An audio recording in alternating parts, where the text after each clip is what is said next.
Truth in No Man's Land.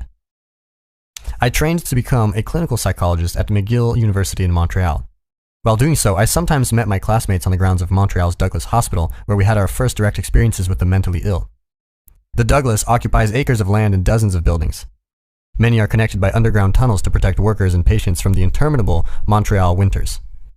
The hospital once sheltered hundreds of long-term, in-house patients. This was before antipsychotic drugs and the large-scale deinstitutionalization movements of the late 60s all but closed down the residential asylums, most often dooming the now freed patients to a much harder life on the streets. By the early 80s, when I first visited the grounds, all but the most seriously afflicted residents had been discharged. Those who remained were strange, much damaged people. They clustered around the vending machines scattered throughout the hospital's tunnels. They looked as if they had been photographed by Diane Arbus or painted by Hieronymus Bosch. One day, my classmates and I were all standing in line. We were awaiting further instruction from the straight-laced German psychologist who ran the Douglas clinical training program. A long-term inpatient, fragile and vulnerable, approached one of the other students, a sheltered, conservative young woman. The patient spoke to her in a friendly, childlike manner and asked, "Why are you all standing here? What are you doing? Can I come along with you?" My classmate turned to me and asked uncertainly, "What should I say to her?" She was taken aback, just as I was, by this request coming from someone so isolated and hurt. Neither of us wanted to say anything that might be construed as a rejection or a reprimand. We had temporarily entered a kind of no man's land in which society offers no ground rules or guidance.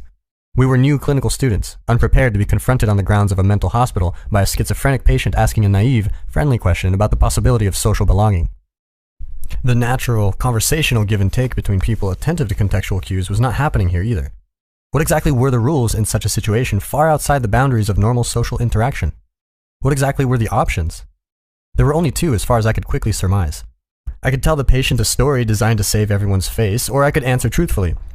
"We can only take 8 people in our group" would have fallen into the first category, as would have, "We are just leaving the hospital now." Neither of these answers would have bruised any feelings, at least on the surface, and the presence of the status differences that divided us from her would have gone unremarked.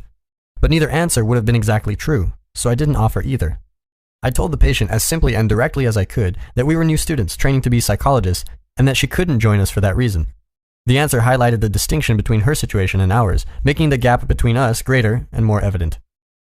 The answer was harsher than a well-crafted white lie.